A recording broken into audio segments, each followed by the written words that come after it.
학생 시절의 이야기입니다. 이제 고2, 고3 딱 이 시절이었는데요. 그때 저희 할아버지 할머니께서 차례로 하늘나라로 부름을 받으셨어요. 그래서 미국에서 그 미국의 큰아버지를 가정이 있는데 대표해서 큰어머니가 한국에 부랴부랴 들어오셨습니다. 이런저런 이야기를 나누는 가운데서 미국에 있는 누나들의 소식을 듣는데 큰 누나 이야기였어요. 큰 누나가 공부도 참 잘하는데 근데 항상 새벽에 제일 첫 시간에 일어나서 성경책을 5장씩 그렇게 읽고 하루를 시작한다고 하는 겁니다. 그래서 그 지역 신문에 그 지역 수석이 되고 또 스탠포드 법대에도 이 수석으로 들어가고 이런 이야기를 듣는 고2, 고3 학생의 입장이 어떻겠어요? 네, 마음의 부담으로 다가오겠죠. 아, 누나는 저렇게 잘하는데.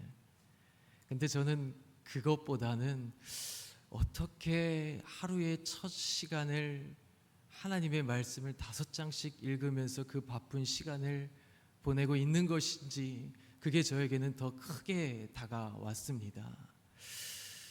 시간을 쪼개어서 쓰기에 너무나도 바쁜 시간인데 그 시간에 성경책 5장을 그 분주한 시간 가운데 읽으면서 시작할 수 있는 것은 어떻게 된 건가 그렇게 고민을 했었던 적이 있었던 것이죠.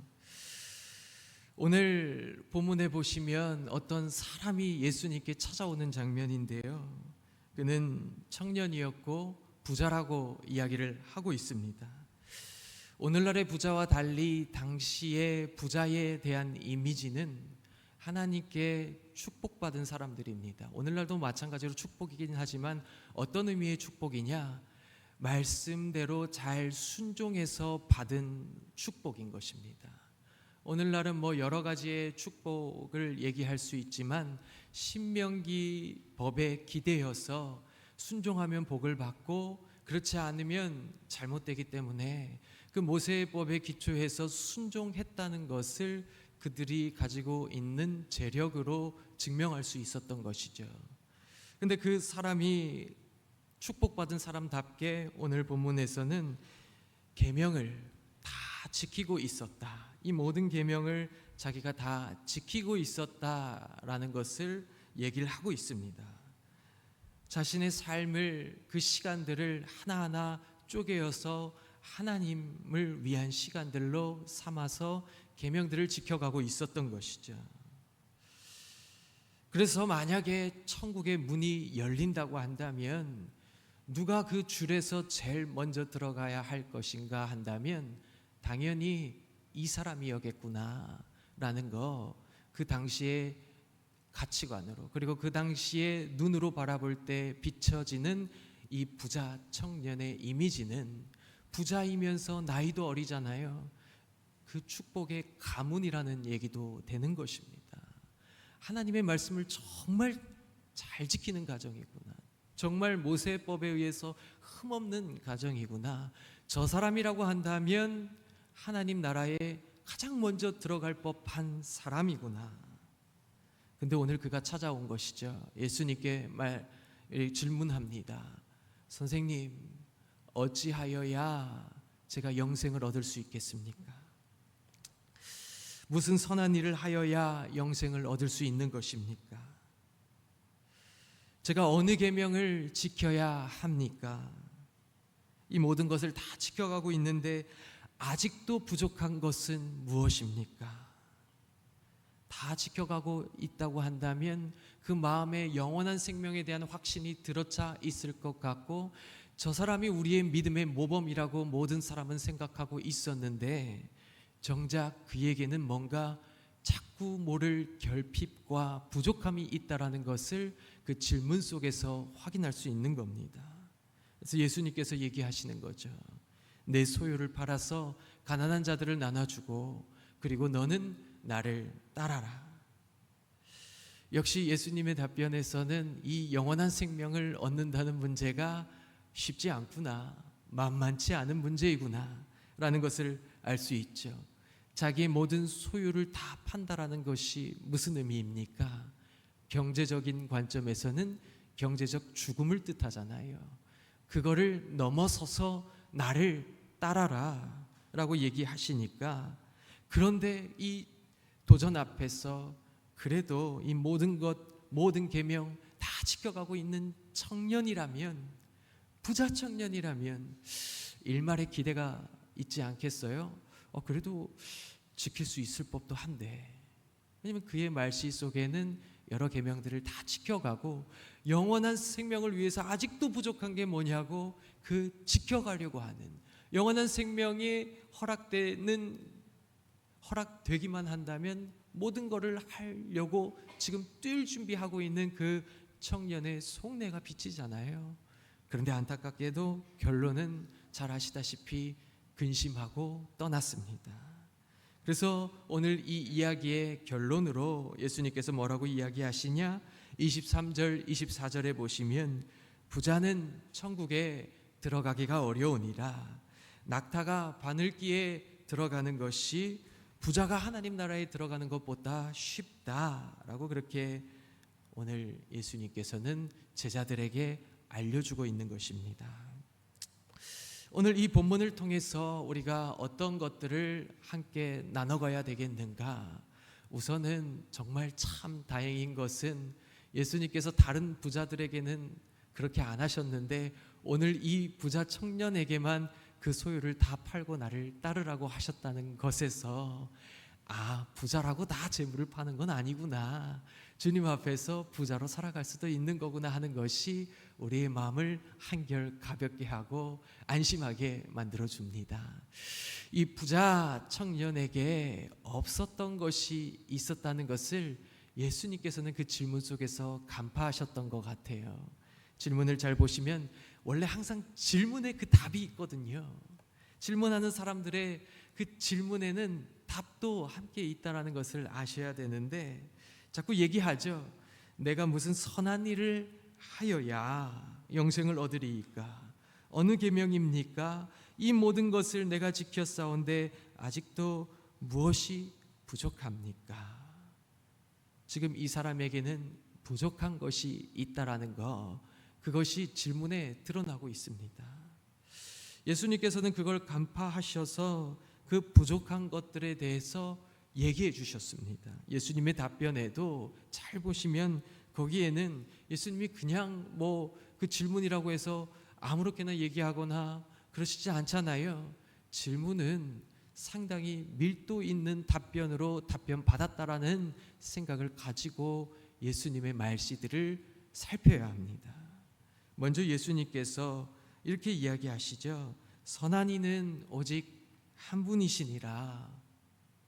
네가 생명에 들어가려면 계명들을 지켜라. 그렇게 이야기를 먼저 17절에서 얘기해 주십니다. 선한 이는 오직 한 분이시니라. 이거는 사실 하지 않아도 부자 청년이 잘 알고 있는 답변입니다. 어떤 이야기냐? 신명기 6장 4절 5절에 보면 이스라엘아 들어라. 우리 하나님 여호와는 오직 유일한 하나님이시니 너희가 마음과 뜻과 힘을 다하여 하나님 사랑하라고 모세가 얘기하는 장면이 나오죠. 하나님을 사랑하는 것, 그게 상당히 중요합니다. 둘째로 중요한 것은 무엇입니까? 오늘 본문 뒤편에 어떤 한 율법사가 예수님께 질문할 때 답변해 주시는 내용이기도 한데, 하나님을 사랑하는 것과 또 계명 중엔 어떤 계명이 있습니까? 이웃을 내 몸과 같이, 내 자신과 같이 사랑하라 라고 하는 것이 결국엔 율법을 요약한 거라고 예수님 스스로가 요약해 주시잖아요.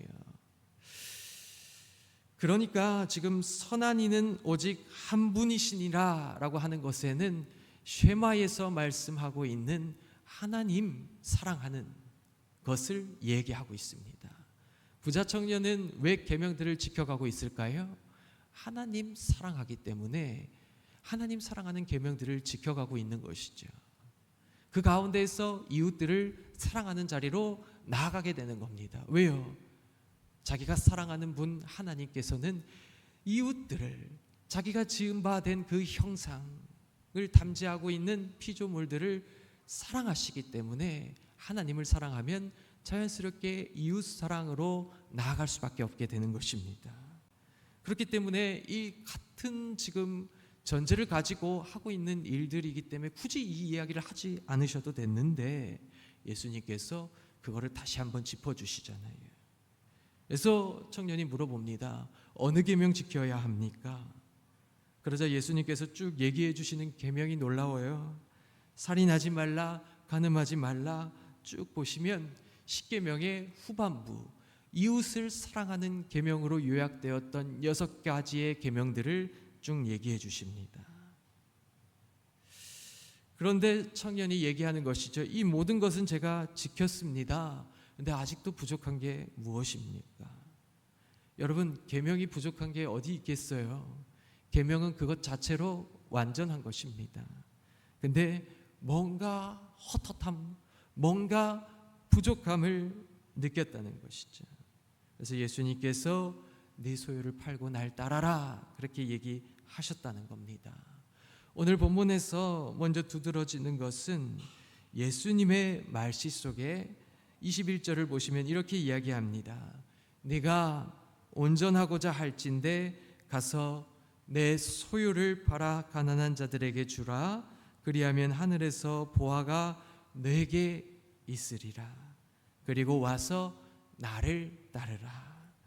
여러분, 주어가 무엇인지를 잘 살펴야 합니다. 너가 온전해지고자 하면 너의 소유를 팔아서 내게 보화가 있으리라. 그리고 나를 따라라. 여기에 강세가 어디에 있겠습니까? 3번에 걸친 너에 있겠습니까? 아니면 한 번에 나에 있겠습니까? 이거를 본문을 읽어가면서 질문을 해보셔야 돼요. 부자 청년이 이야기를 합니다. 내가 무슨 선한 일을 하여야 영생을 얻을 수 있겠습니까? 이 모든 것을 내가 지켰는데 아직도 부족한 게 무엇입니까? 오늘 이 부자 청년의 결론으로 예수님께서 부자가 하나님 나라에 들어가는 거 어렵다 얘기를 하셨어요. 근데 오늘 본문의 진짜 결론은 사실 23절, 24절의 그 이야기가 아니라 26절의 이야기입니다. 예수님께서 그들을 보시며 이르시되 사람으로는 할 수 없으나 하나님으로서는 다 하실 수 있느니라. 제자들이 놀랐던 거예요. 저 사람이라고 한다면 하나님 나라에 가장 먼저 들어갈 법한 정말 모범적인 사람인데 저 사람이 지금 부자가 하나님 나라에 들어가기가 낙타가 바늘귀에 들어가는 거 그거 불가능한 일보다도 더 불가능하다고 하셨는데 그러면 누가 하나님 나라에 들어갈 수 있겠습니까? 제자들이 놀라서 질문한 거죠. 그때 예수님께서 얘기하시는 겁니다. 사람으로는 할 수 없지만 하나님으로서는 다 하실 수 있느니라.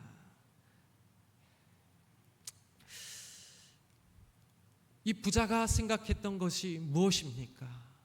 부자에게 자기에게는 자꾸 내가 중심이었어요.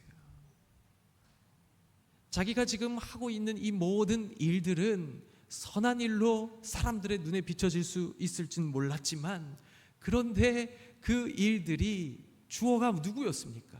다 나였어요. 내가 이루어가는 거, 내가 하는 거, 내가 무엇을 좀 더 해야 하는지. 여러분, 오늘 본문에는 없는 계명들이 나오는 거 아세요?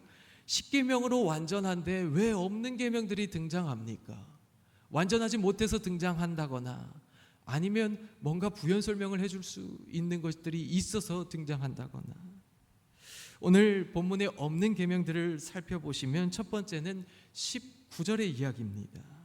19절에 보면 내 부모를 공경하라까지는 있는 계명이었어요. 내 이웃을 내 자신과 같이 사랑하라 하신 것이니라. 여러분, 10계명의 마지막 계명은 이게 아니죠. 이거는 예수님께서 나중에 후에 율법사와 얘기할 때 그때 요약해 주시는 계명이긴 하지만 이 계명이 제 10번째 계명은 아닙니다. 5계명부터 9계명까지는 지금 다 나왔는데 왜 10계명은 생략되고 다른 계명이 붙은 겁니까? 엄밀하게 따지면 내 이웃을 내 자신과 같이 사랑하라 라고 하신 것은 예수님 말입니다.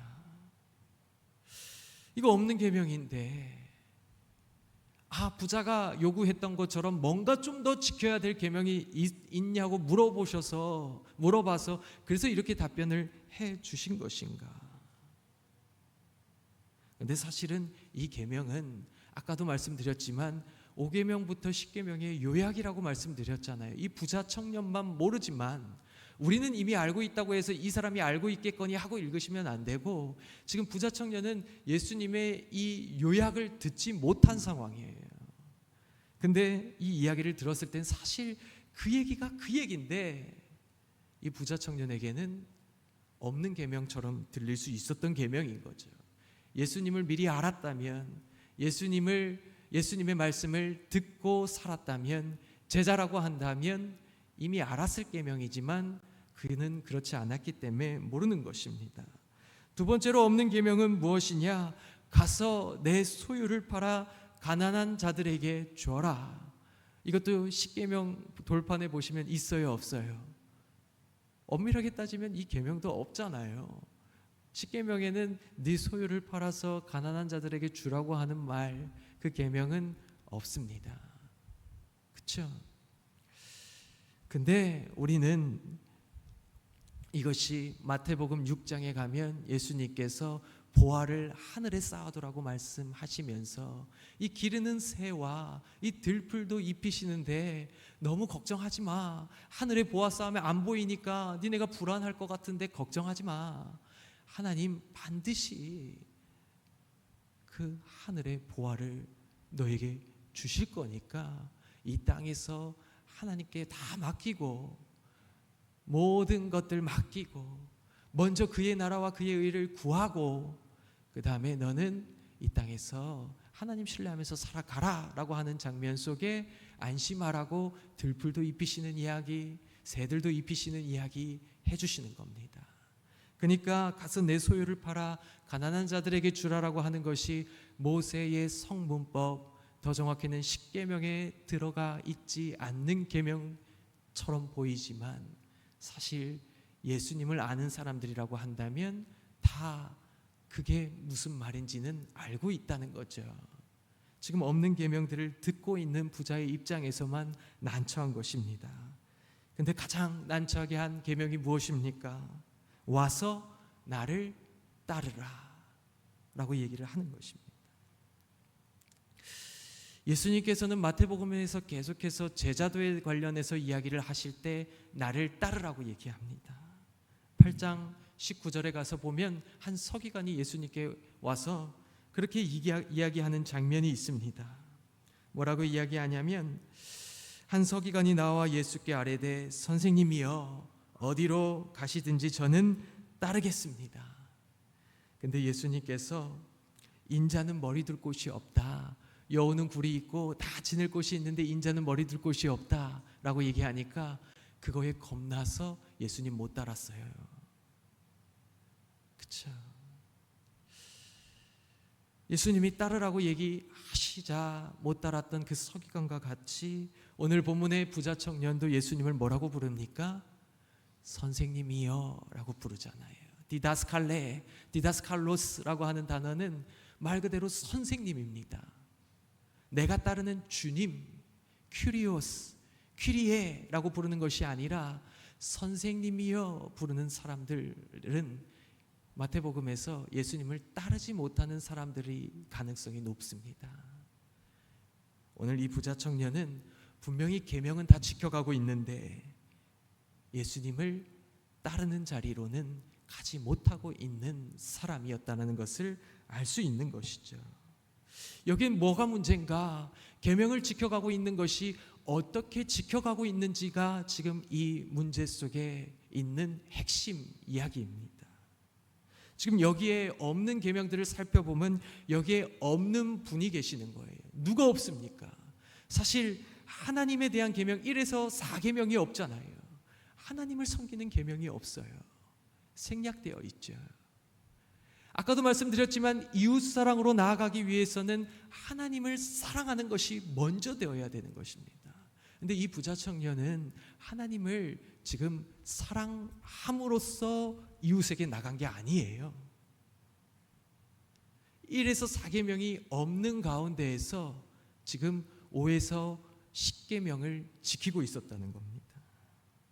그래서 예수님께서 말씀하시는 거예요. 선한 이는 오직 한 분이시다. 지금 네가 계명을 지켜가고 열심히 신앙생활하고 있는데 거기에는 하나님이 빠져 계시다라는 것을 예수님이 말씀해주고 계신 겁니다. 하나님이 빠져 있다는 것은 누가 또 빠져 있는 겁니까? 지금 없는 계명들 속에 또 누가 없다는 거예요? 예수님이 부재한 인생이잖아요. 근데 성경에서 마태복음에서 예수님을 뭐라고 얘기하시는 줄 아세요? 율법과 예언의 완성이라고 얘기를 하잖아요. 이 계명이 온전해지기 위해서는 누가 있어야 합니까? 예수님이 있어야 완성이 되는 것입니다. 그렇구나.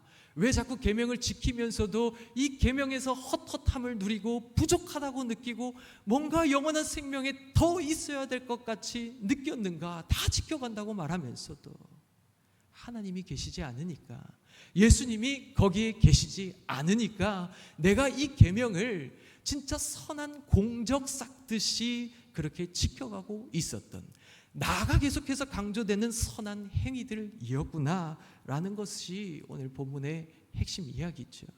그래서 예수님이 도전하는 겁니다. 너가 아니라 나를 주어로 세워서 하나님 따라라. 하나님 섬기고 선한 제자가 되라.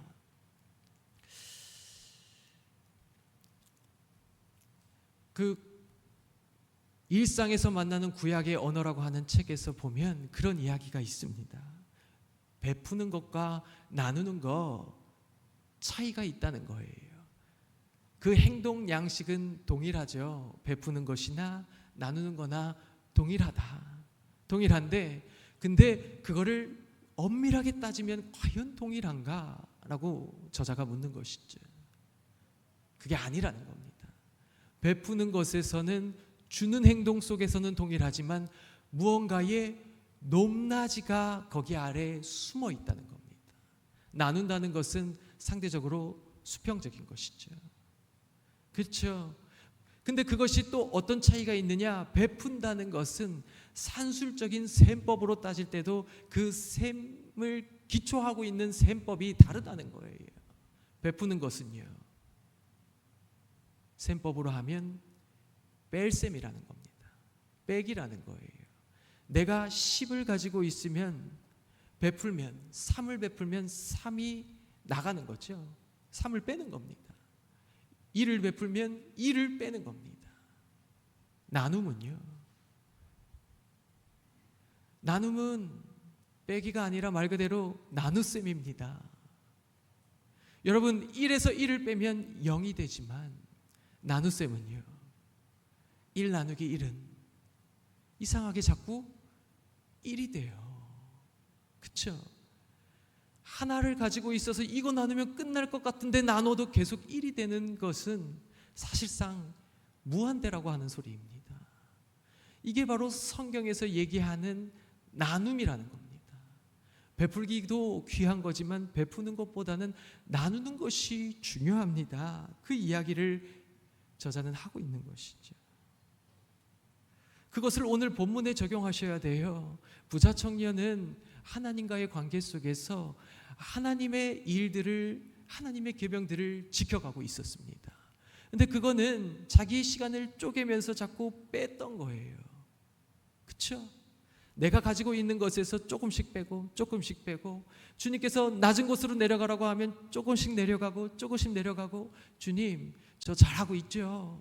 저 정말 주님 안에서 영생을 얻으려고 열심히 하고 있습니다 라고 하면서 나름의 만족을 얻고 위안을 얻고 살아가는 것이죠.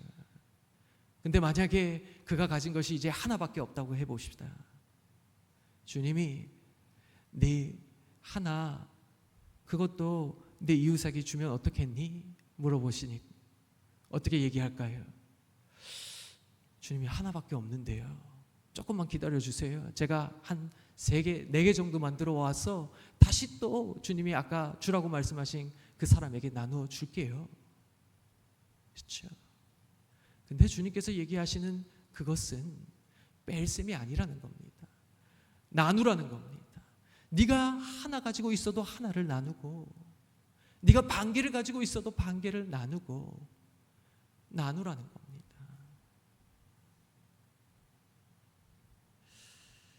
그래서 오늘 본문에서 얘기하는 것은 예수님께서 그 결론으로 사람이 하는 게 아니라 하나님이 하실 수 있다는 얘기는 무슨 이야기입니까?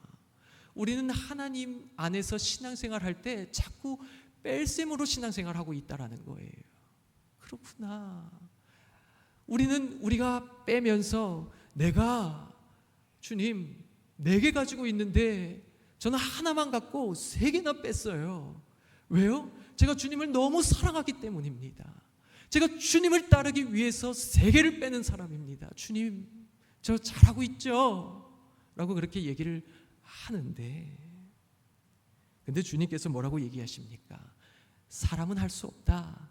하나님이 다 하실 수 있다. 그 얘기는 지금 이 부자 청년의 속내가 잘못됐다는 걸 얘기하는 거죠. 우리는 자꾸 내가 많이 주님을 위해서 빼면, 더 많은 시간들을 쪼개어서 빼고 나면, 그러면 구원에 점점 가까워질 수 있다고 생각을 하고 구원에 기여할 수 있는 어떤 공적인 행동이라고 생각을 합니다. 근데 주님이 얘기하시는 거예요. 네가 어찌하여 영생을 얻는지 궁금해?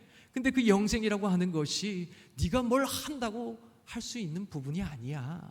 그냥 주님께서 하실 수 있는 거야.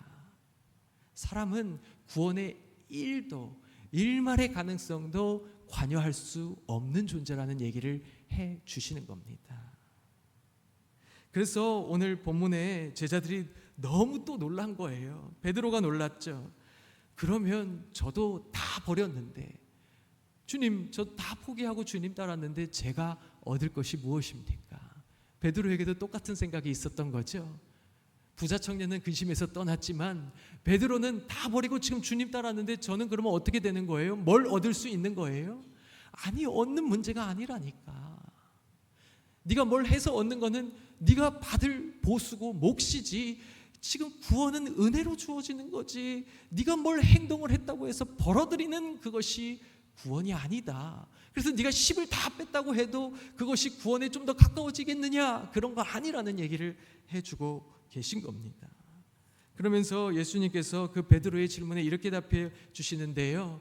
오늘 본문 19장 29절에 보시면, 또 내 이름을 위하여 집이나 형제나 자매나 부모나 자식이나 전토를 벌인 자마다 여러 배를 받고 또 영생을 상속하리라. 이렇게 얘기를 하고 있습니다. 무슨 이야기입니까? 내 이름을 위하여 버린 사람이 영생을 얻는다. 그 얘기를 해주고 계신 거잖아요. 베드로가 지금 다 버렸다니까요. 주님을 위해서요. 그럼 영생을 얻는 게 맞잖아요. 근데 아니라고 하는 뉘앙스로 다시 재차 얘기해 주시는 예수님의 말씀 속에 여기도 뭔가 차이가 있구나. 무슨 차이입니까? 베드로도 하나님과의 관계성에서 뺄셈의 신앙을 하고 있었던 겁니다. 나 다 포기했잖아요. 주님, 다 주님께 드렸잖아요. 주님께 다 헌신했잖아요. 그럼 저는 구원 얻을 수 있는 사람이죠. 근데 지금 저 부자 청년도 못 들어가는데 그럼 저는 들어갈 수 있는 거예요? 불확실한 거 아니에요? 물어볼 때 예수님께서 뭐라고 얘기합니까? 나를 위하여 버리면 영생을 얻는다. 나를 위하여 버리는 건 어떻게 가능할까요? 갈라디아서 2장 20절에 보면 이렇게 기록하고 있습니다. 내가 그리스도와 함께 십자가에 못 박혔나니 그런즉 이제는 내가 사는 것이 아니요 오직 내 안에 그리스도께서 사시는 것이라. 이제 내가 육체 가운데 사는 것은 나를 사랑하사 나를 위하여 자기 자신을 버리신 하나님의 아들을 믿는 믿음 안에서 사는 것이니라. 아멘. 무슨 이야기입니까? 나를 위하여 죽으라는 이야기는 나를 위하여 버리라는 이야기는 그동안 베드로와 같은 사람들, 뺄셈으로 하나님과 신앙생활 했던 사람들은 하나님 나라에 들어가기 쉽지 않다라는 것을 알 수가 있습니다. 그렇죠. 왜 그럴까요? 주님을 위하여 내가 이거를 포기했잖아요 라는 것은 누구를 위한 겁니까? 주님을 위해서 포기하는 이유가 뭐냐는 거예요. 내가 왜 주님을 위해서 포기해요? 주님, 제가 주님을 위해서 이거를 포기했는데요, 10을 포기했는데요, 그 다음에 제가 얻을 게 뭡니까는 누구를 위한 겁니까? 나를 위한 거잖아요. 나를 위해서 포기한 거예요. 주님을 위해서 포기한 그 신앙 귀하지만 그 신앙의 가장 근저에 있는 것은 나를 위해서 주님을 위해 포기한 삶을 산 거예요. 구원을 벌어들이는 행동이죠. 근데 예수님께서 얘기하는 것은 이제 너를 위하여 하는 것 말고 나를 위해서 해라. 하나님을 위해서 포기해라. 그러면 영생이 너에게 있다. 여러분, 그래서 갈라디아서에서 얘기하는 것, 사실 이게 그리스도인들의 시작점이잖아요. 뭡니까? 세례 예식을 떠올려 보십시오. 멤버십에 들어올 때 그 세례 받으면서 세례가 가지는 의미가 무엇입니까? 지금은 약식으로 이렇게 물을 끼얹지만 사실 세례는 침례잖아요. 물에 잠겼다가 나오는 그 예식 속에서 옛사람은 물에 잠겼을 때 다 죽고 다시 물 위로 올라왔을 때 그리스도와 함께 새 생명을 얻은 새로운 삶으로 살아가는 것. 그래서 이제 내가 옛사람, 내가 가지고 있었던 옛것들 다 못 받고 살아간다라고 하는 고백 속에 그리스도인들은 출발하게 되어 있습니다. 근데 우리가 약식으로 하다 보니 아니면 너무 오래되다 보니 그것이 옅어져 가지고 그걸 잘 기억을 못할 수도 있는데 우리의 시작점은 세례라는 거예요. 내가 이미 죽고 애초에 죽고 난 다음에 시작하는 겁니다. 그러니까 지금 부자 청년에게 내 소유를 다 팔아라. 부자에게는 이건 죽으라는 이야기죠. 경제적인 죽음이잖아요. 이거를 어떻게 도전하십니까? 예수님, 너무 힘든 일인데요. 근데 사실은 이거는 애초에 하는 일이었다는 거예요. 애초에 하고 팔라면 팔고 삶을 내놓으라면 내놓고 아니라면 아니고, 이것이 바로 나 중심의 신앙이 아니라 하나님을 사랑하여서 하나님의 계명을 지켜가는, 계명을 그냥 법전으로만 지켜가는 것이 아니라 정말 하나님을 사랑하는 관계 속에 지켜가는 그런 신앙생활, 나눔의 신앙이라는 겁니다. 그래서 내가 가진 게 없어도 하나님을 사랑하니까 나누는 거예요. 가진 게 있는 건 베푸는 거지. 근데 왜 내가 죽은 것입니까? 내가 죽은 이유는 내 죄 때문이잖아요. 그리스도인들은 그걸 앞당겨 죽고 이젠 새로운 생명으로 이 땅에서부터 생명을 누리며 살아간다고 하기 때문에 거기에는 이미 하나님의 먼저 베푸신 사랑이 전제해서 내가 팔아야지 구원을 얻는 이야기가 아니라 내가 이미 구원을 얻은 사람이 너무 받은 게 많기 때문에 그 구원의 응답으로 내가 이것도 하고 저것도 하고 말씀하신 대로 하는 순종의 삶을 살아가는 겁니다. 그래서 어떤 분이 그러셨어요. 큰 수술을 하고 난 다음에 이제 덤으로 사는 인생이라고. 그리스도인들이 덤으로 사는 인생 아닙니까?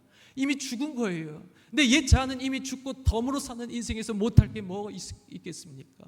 다시 살려주셨는데, 그래서 그 신앙으로 주님께 헌신하고 내 것도 드리고 내 어떤 재능도 헌신하고 이렇게 하는 건데, 자꾸 내가 뭔가 주님과 뺄셈 신앙으로 하게 되면 나중에 어떤 생각이 들어요? 속에는 주님, 제가 주님한테 3 빼드렸잖아요. 5 빼드렸잖아요. 그럼 주님 저한테 그거 줘야 되는 거 아니에요? 주님과 딜을 하고 있어요. 오늘 본문을 통해서 우리가 우선순위가 바뀐 줄 알아서 주님 섬기겠다고 이렇게 하면서 했던 신앙생활이었는데 잘 근저를 들여다보면 아직 우선순위가 안 바뀌었구나. 나를 위해서 주님을 위한 삶을 살고 있었구나. 근데 오늘 본문은 얘기합니다. 너를 위해서가 아니라 나를 위해서, 하나님을 위해서 신앙생활 해라. 그 얘기가 그냥 재산 파는 이야기가 아니라 그 우선순위를 온전히 바꾸어 가라고 하는 예수님의 그 도전 앞에서 순종하는 것이 제자이고, 순종하지 못하면 근심하여 돌아갈 수밖에 없는 인생이라는 것을, 그 갈림길을 예수님께서 보여주시는 것입니다. 오늘 이 말씀을 듣고 저희가 어떻게 해야겠습니까?